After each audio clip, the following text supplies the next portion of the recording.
He never believed in love. But if he didn't marry and secure an heir, his empire would collapse. His rival was waiting, ready to take everything he'd built.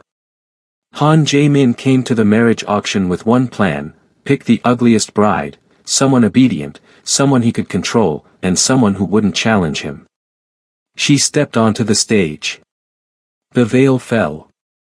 He lifted it, and froze. 200 powerful elites watched, but no one understood why the most feared man alive had just gone cold. Everyone in the room was left with one question: what did he see under that veil that made him freeze like he'd seen a ghost? And how could a single bride shock a man who thought he controlled everything? Han Jae-min stopped breathing. Not from fear. Fear had left him at 22, the night he buried what remained of his father. He froze because the woman on that platform turned, slowly, deliberately, and looked directly at him. Half a second before the chandelier light caught her face, his body locked. The orchestra went quiet. Champagne glasses stopped clinking. 200 of the wealthiest Korean-American families in Southern California froze in their silken secrets, sensing something shifted, though none could name what. He couldn't move. Han Jae-min, the man who silenced senators with a single call. The man whose name moved money across 3 continents. He had walked into this Newport Coast estate tonight with one cold, calculated intention: purchase the most forgettable woman in the room, sign a contract, return to his empire undisturbed. He couldn't move. Because he had seen those eyes before. 26 years ago. A courthouse hallway in downtown Los Angeles. The worst night of his life, and hers. Simone Brooks had not wanted to turn around. On the drive up Pacific Coast Highway, with the black Pacific invisible beneath the sky, she told herself she would keep her eyes forward. Spine straight. Expression clean. Emotions locked. She would endure the stares. Collect what her brother needed. Leave. She had not planned for him. The Meridian Estate ballroom was built to intimidate. 40-foot ceilings draped in cream and gold. Crystal chandeliers the size of small cars hanging like frozen explosions above white Italian marble. Outside, the Pacific sat dark and enormous, indifferent. Simone felt the room's temperature drop the moment her name was announced. She heard it, the pause. 200 people recalibrated. She was not what they expected. Not Korean. Not part of their inner circle. Not draped in diamonds or carrying a famous name. She was a black woman in a midnight blue gown, standing alone under a chandelier worth more than her first car. Every pair of eyes told her she did not belong. Park Sung-ho, seated 3 chairs left of center, let a thin smile cross his face. He leaned toward the man beside him, said something low. A few heads turned. Someone coughed, the kind of cough that isn't really a cough. Simone kept walking. She reached the platform. 4 women had stood there before, smiling, performing eligibility. She did not smile. She scanned the room like a jury box, reading faces, mapping exits, calculating enemies. Then she found him. He sat apart. Space formed around him like it does around dangerous things. Broad shoulders. Dark tuxedo. Salt and pepper hair. Eyes black and still, fixed on her like she was a document he had to authenticate. He looked shaken. Simone's breath caught. She knew that face. Not from a photo. Not from the news. From a hallway. Courthouse. Downtown Los Angeles. A younger version of that jaw, that stillness, standing 20 feet from her mother, who had trembled so badly her heels clicked against the tile floor. Her chest tightened. Why is he here? Why does he look at her like that? The bidding opened. Silence swallowed the room. No hand moved. No card lifted. The auctioneer cleared his throat. Park's smile widened. Then one finger rose. Slow. Certain. Devastating. I will take her. The room erupted. Park's smile vanished. Simone stood perfectly still, heart hammering, thinking one thing only: this man did not choose her because she was forgettable. He chose her because he remembered her. What would you do if the most dangerous man alive just claimed you in a room full of enemies? Would you see strategy, or obsession? The contract hit the table at 7:43 in the morning. Simone had not slept. Not because she was afraid. She had made peace with the decision somewhere around the third hour of lying on the ceiling of her hotel room in Corona del Mar, staring up at nothing. She hadn't slept because she was working. Yellow legal pad. 3 pens. Her late mother's voice in the back of her skull, steady as a metronome: read everything. Trust nothing. Sign nothing you didn't write yourself. The attorney across the table, a thin man named Harlan Wu in a suit that cost more than Simone's monthly rent, slid the document toward her with 2 fingers, like it was already settled. She picked it up. Turned to page 4. Started writing in the margins. Harlan's face shifted. Ms. Brooks, this is a standard Heritage Alliance. It isn't standard. She flipped to page 9 without looking up. Clause 14 gives your client discretionary authority over all financial allocations tied to my dowry contribution. I'm striking that. She drew a clean line through it. Replacing it with joint fiduciary oversight and a charitable distribution rider, 15% of the dowry value directed annually to a non-profit of my designation. She set the pen down. I'll need that retyped before I initial anything. Silence. From the far end of the table, Han Jae-min said nothing. He sat with one arm resting across the back of his chair, watching her the way a person watches something they were not prepared for. Not angry. Not amused. Something quieter than both. He had expected paperwork to be a formality. She was treating it like a deposition. Harlan looked at Jae-min. Jae-min gave the smallest nod. Harlan gathered the papers and left the room without another word. 48 hours later, the revised contract came back. Every edit Simone had made was honored. Every clause she had inserted remained intact, including one buried in the addendum on page 22 that gave her the legal right to audit any household financial account she was listed on as a spouse. She had not told anyone about that clause. She had not expected anyone to notice. That night, at 2 in the morning, Jae-min sat alone in his home office overlooking the Pacific, reading her edits for the 3rd time. A glass of whiskey sat untouched to his right. His jaw was tight. Not from anger. From something that felt, uncomfortably, like respect. Park Sung-ho had called him 3 times that day. He had not picked up until the 3rd. She is not what she appears to be, Park said, his voice carrying the particular smoothness of a man who believed he was always the smartest person on the call. Her background, the law firm, the blacklisting, there are gaps, Jae-min, things that don't line up. Everything lines up, Jae-min said quietly. You're just not used to a woman who reads the fine print. He ended the call. But he did not stop thinking about what Park had said. Simone moved into the Newport Coast mansion 4 days after the signing. She arrived with 2 suitcases, a box of legal files, and an expression that made the security team at the front gate step back slightly without understanding why. The house was not a home. It was a system. Bulletproof glass on every exterior window.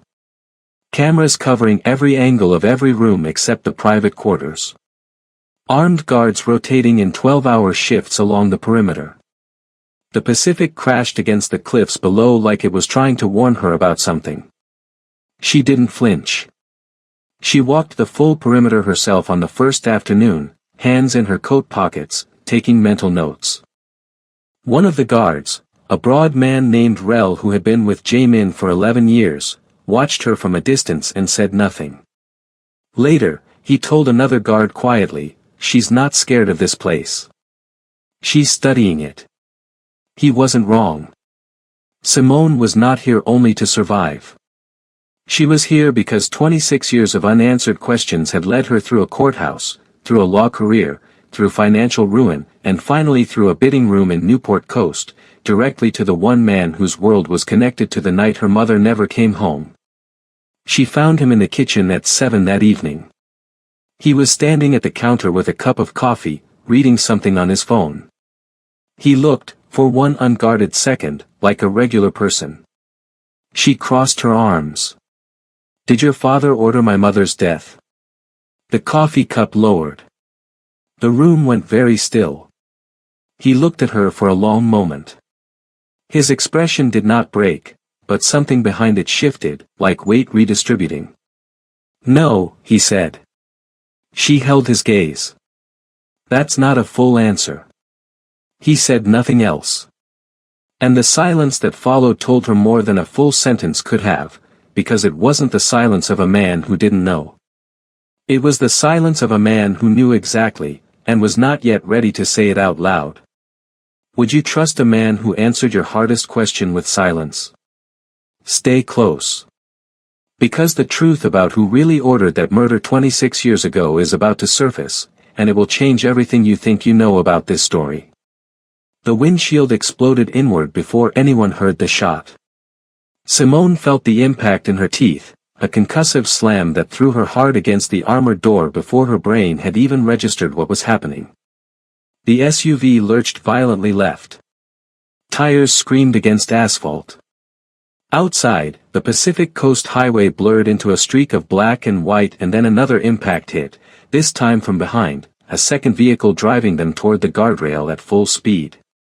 Her ears were ringing. Something warm was running down her left temple. The convoy had been 3 vehicles. Clean formation. Evening run from a private meeting in Laguna Beach back to Newport Coast, 30 minutes, a route Jamin's security team used twice a week. Someone had known that. The front vehicle was already sideways across the highway, steam rising from its hood.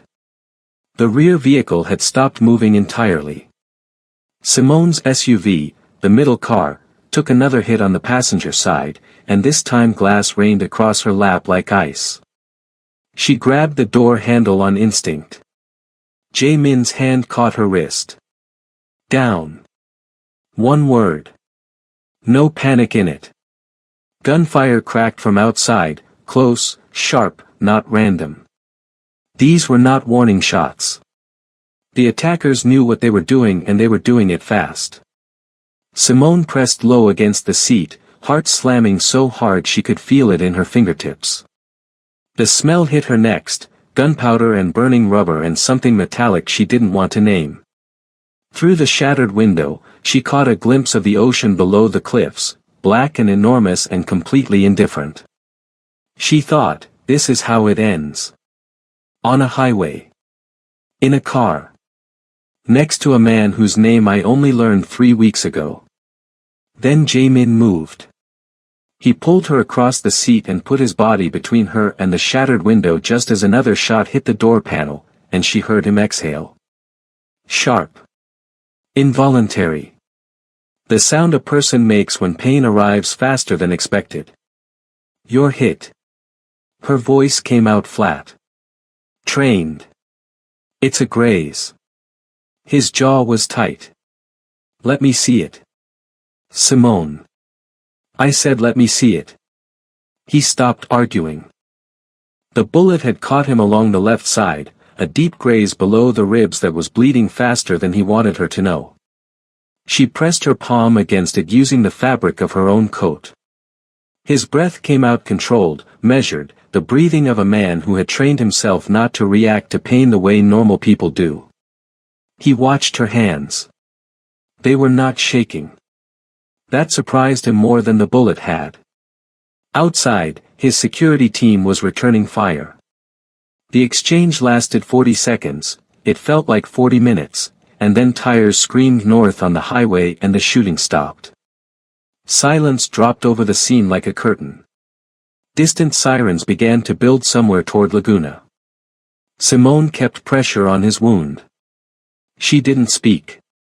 Neither did he. The only sound was the ocean, the fading sirens, and both of them breathing. After a long moment, he said it quietly, almost to himself. "You are not collateral." She looked up at him. His eyes were steady, darker than the water below the cliffs, and something in them had shifted, not softened exactly, but opened. Like a room that had been locked for a long time and someone had finally turned the key. She didn't respond. She just held the pressure and held his gaze and didn't look away. Later, inside the mansion, wound cleaned, stitched by a private physician who asked no questions, Rel placed a photograph on the table in front of Jae-min. A partial plate number. A phone signal traced to a burner. 2 guard rotations leaked in the 4 days before the attack. Inside information. The route. The timing. The vehicle order. Someone close had talked. Rel said Park Sung-ho's name quietly. Once. Jae-min stared at the photograph for a long time. He didn't raise his voice. He didn't pound the table. He simply said, "Say nothing publicly. Handle it quietly." Rel nodded and left the room. Simone stood in the doorway. She had heard everything. She watched Jae-min sit alone at that table, the lamp casting a long shadow behind him, his hand resting flat against the photograph, and she thought about the fact that he had taken a bullet meant for her. A man who barely knew her name 3 weeks ago. A man whose world she had entered with the sole intention of finding answers about her mother's death. A man who, she was beginning to understand, might be carrying the same wound she was. But the question that kept circling, refusing to land, if Park had orchestrated tonight's attack, why target her? She had only just arrived in this world. She had no power here. No history. Unless someone already knew why she had really come. If he hadn't shielded her tonight, this story ends here. No chapter 4. No answers. No justice. Don't miss the moment everything changes. Subscribe now, because what gets uncovered next will make tonight look like a warning shot. And if you're not subscribing yet, drop a comment and tell me why, because I genuinely want to know what's holding you back. The signature stopped her cold.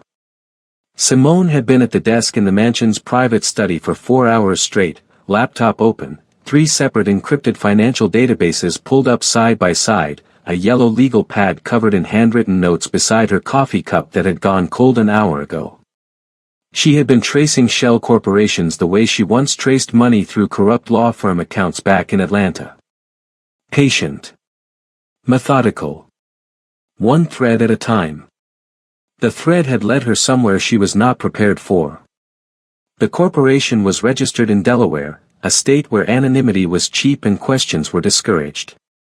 On paper it was a real estate holding group with modest filings going back 28 years. Nothing unusual. Nothing that would make an auditor blink twice.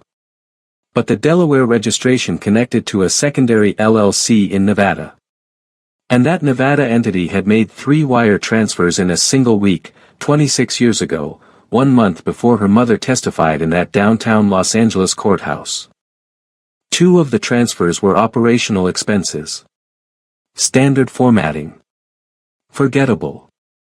The 3rd was not. It was labeled simply, resolution fee. Simone's hand went still on the mouse.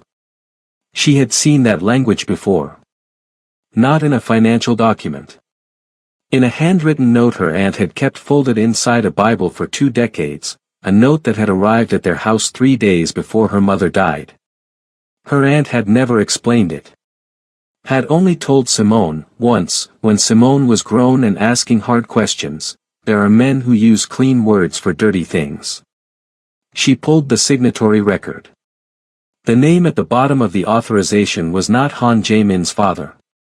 It was Park Sung-ho. The room tilted slightly. Not physically, but the way reality tilts when something you have believed for years turns out to be the wrong shape entirely. Simone sat back in the chair. She looked at the screen for a long time without moving.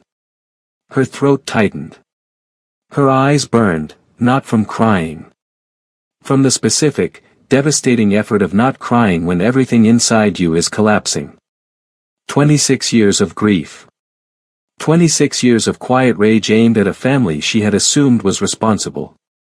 26 years of believing that Korean organized crime, Jaemin's world, his blood, had silenced her mother.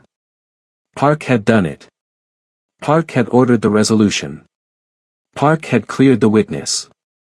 Park had dissolved the case, seized influence inside the syndicate while suspicion fell on Jaemin's father, and then, 2 years later, when Jaemin's father was killed in that parking garage off Wilshire Boulevard, Park had stepped into the vacuum without a single person connecting the two events. He had killed her mother to protect his own position. He had killed Jaemin's father to expand it. One man. Two families. A quarter-century of damage. She printed the documents. Every page. She stacked them clean and carried them down the hall. Jaemin was in the main room, standing at the window with a glass of water, watching the Pacific the way he often did late at night, like the ocean owed him something and he was still waiting on payment. He turned when he heard her footsteps. She set the documents on the table in front of him without a word. He read.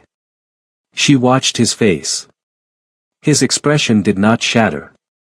Men like Jaemin did not shatter in front of other people. But something behind his eyes, some tightly held, deeply buried thing, moved. His jaw tightened. His breathing slowed to that controlled, deliberate pace she had learned meant he was containing something enormous. He reached the third page. His hand pressed flat against it. He killed your mother, she said quietly. Jaemin looked up. His voice came out low. Almost a whisper. And my father. Neither of them spoke for a long moment. The ocean moved outside. The house held its breath. They were not allies by contract anymore. They were not strangers bound by a strange transaction.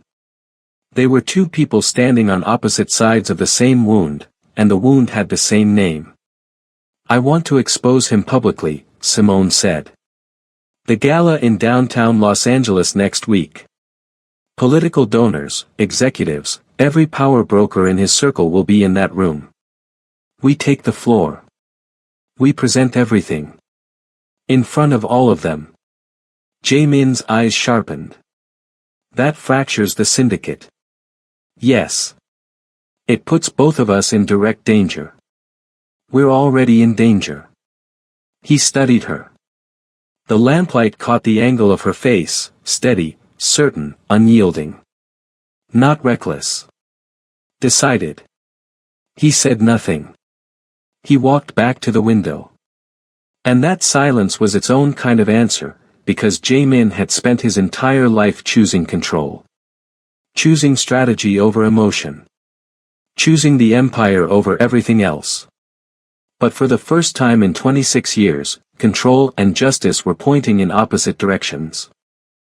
Some people would burn the empire down for the truth. Others would bury the truth to protect the empire. Which one would you choose? Drop your answer in the comments, because only subscribers will see what Jaemin decides to do when that gala night arrives. Park Sung-ho was already at the podium when Simone walked in. The Meridian Ballroom in downtown Los Angeles was filled to capacity, 300 guests, crystal glassware, black tie everything. The Korean American Business Coalition's annual charity gala. Politicians who ran Sacramento. Tech founders who owned blocks of Austin and Seattle. Investors whose names appeared on buildings in Century City and Brentwood. This was Park's room. He had spent 30 years building it, funding it, and positioning himself at its center.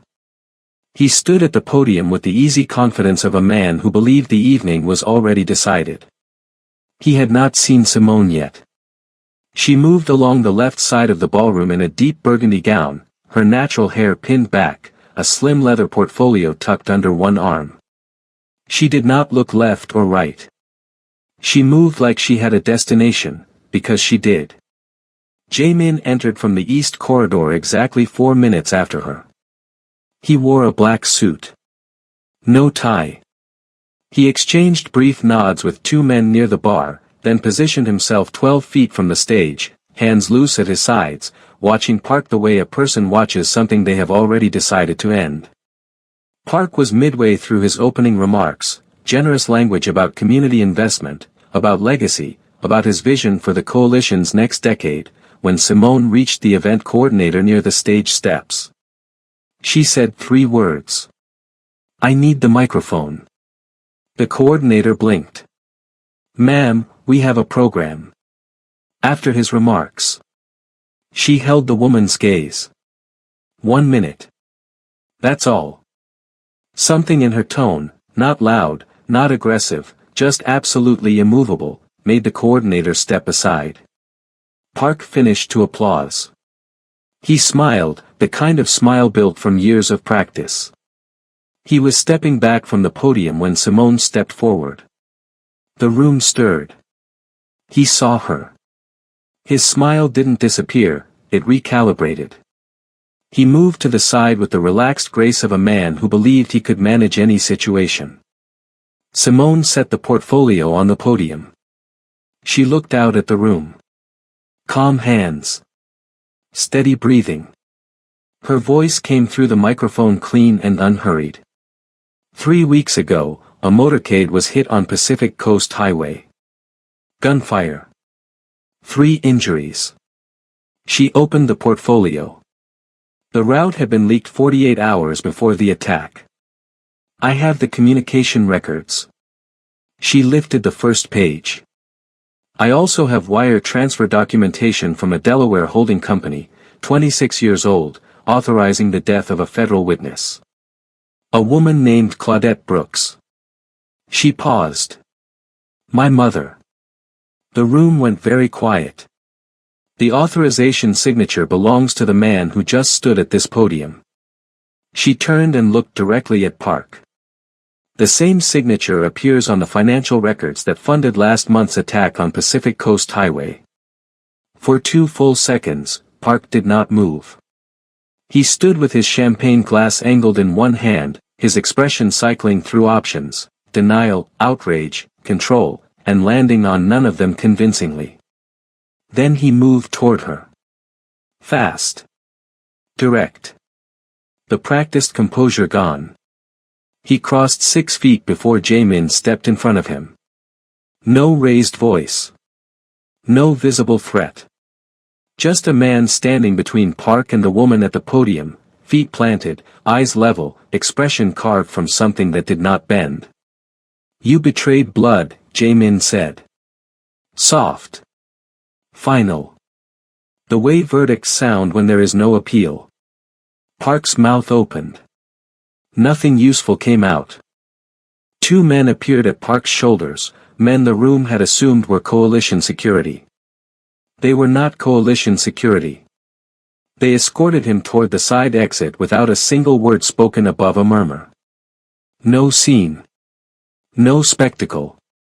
Just a door opening and closing. The room fractured into noise, voices layering over each other, phones appearing, people turning to the people beside them with wide eyes and urgent whispers. Simone stood at the podium and watched it happen. She did not smile. Her shoulders dropped half an inch, not from relief. From the specific weight of something long carried finally being set down. She looked across the room. Jae-min was already looking at her. Not the way he had looked at her in Newport Coast. Not calculating. Not contained. Something older than strategy was in his expression now, something worn through to its real shape by the kind of night that strips everything unnecessary away. It was not victory on his face. It was the beginning of something neither of them had a word for yet. The war was over in public. The room had witnessed it. The documents were already being photographed, forwarded, discussed in real time across every table in that ballroom. But standing in that room, watching Jae-min turn quietly toward the exit, Simone understood something that the documents hadn't told her. Winning and healing are not the same thing. And the cost of tonight, what it had taken from both of them to reach this moment, had not finished being counted yet. Was what happened tonight justice, or calculated destruction? Drop your honest take in the comments. If you've ever watched power mistake itself for permanence, you already know how this feels. Subscribe and turn on notifications, because the next story on this channel will hit just as hard, and you don't want to be the last one in the room to know what happens next. 3 months after the gala, the name Park Sung-ho had vanished from every document, every board seat, every coalition membership that had carried it. In their world, that kind of disappearance was not absence. It was a verdict. The kind that left no room for appeal and no forwarding address. The syndicate did not collapse. It restructured, quietly, deliberately, the way anything built on a cracked foundation restructures when someone finally decides to fix it properly rather than work around it. Jae-min moved 3 key operations into legitimate enterprise. A clean energy investment group in Austin that created 200 jobs by spring. A tech incubator partnership in Seattle that backed 4 minority-owned startups in its first quarter. The money moved differently now. Cleaner. Slower. With more paperwork, which Simone reviewed personally, because that had been written into the contract on page 22, and she had not forgotten. She sat on the advisory board. Not as decoration.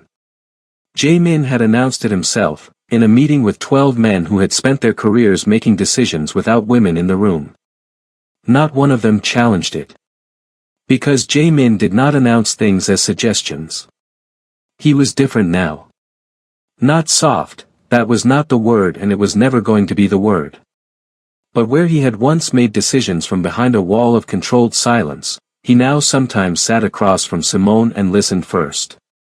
Asked questions he didn't already know the answers to. Adjusted. It was not a dramatic transformation. It was something quieter and more permanent, like a door that had been sealed for years, finally left open. On a Tuesday evening in late April, Simone stood on the balcony overlooking the Pacific. The sun was going down in long orange sheets across the water. She had a cup of tea she wasn't drinking, a test result she had been carrying in her coat pocket for 2 days, and a conversation she had been rehearsing since Monday. She heard the glass door slide open behind her. Jae-min stepped out. He stood beside her, looking at the water. He didn't speak first. He had learned, over these months, that sometimes she needed a moment before she was ready. She reached into her pocket. Placed the folded paper on the railing between them. He looked at it. Then at her. She didn't explain it. She watched his face. He picked it up. Read it. Read it again. The Pacific kept moving below the cliffs, indifferent as always, enormous as always. A seagull crossed the darkening sky somewhere to the left.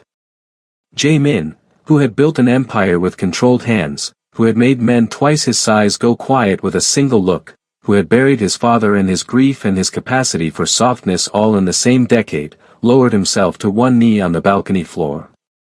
He was not proposing. The contract had already made them legal. He was not performing. There was no one watching. He simply could not stand up anymore under the weight of what he felt. His head dropped. One hand pressed against the balcony rail for steadiness. He breathed, rough, uneven, nothing like the measured breathing she had come to associate with him. Simone looked down at him for a long moment. Then she rested her hand on the back of his head. Light. Steady. He had built his life believing love was leverage, a weakness to be avoided, a door that let danger in. He had been right, in the way that a person is right about fire being dangerous while still needing warmth to survive. Love had not weakened him. It had required him to become someone worth the inheritance he was about to leave behind. That night, after the balcony and the silence and the dinner neither of them could fully eat, Rel appeared at the study door with a tablet and an expression that was carefully composed, which Simone had learned meant the news was not simple. Unusual financial movement. Offshore accounts. A routing pattern that matched structures they had seen before, but the originating name was new. Unknown. Connected to an address in Seoul that tied to no public record. Someone new was watching. Someone who had been watching, Rel believed, for longer than any of them knew. Jae-min took the tablet. Read the report. Said nothing for a full minute. Then he looked at Simone across the room. She already had her legal pad. Already had her pen uncapped. Ready. In a world built on blood, can love end the cycle, or has it only just begun? If this story reached you tonight, don't let the next one pass you by. Subscribe to this channel and turn on notifications. Every story here is built to make you feel something real, think something new, and leave you with something worth carrying. Share this with someone who loves a story that goes all the way. Drop a comment and tell us, would you have chosen power or love? And if you're still on the fence about subscribing, tell me why. Your voice matters here, and so does your story.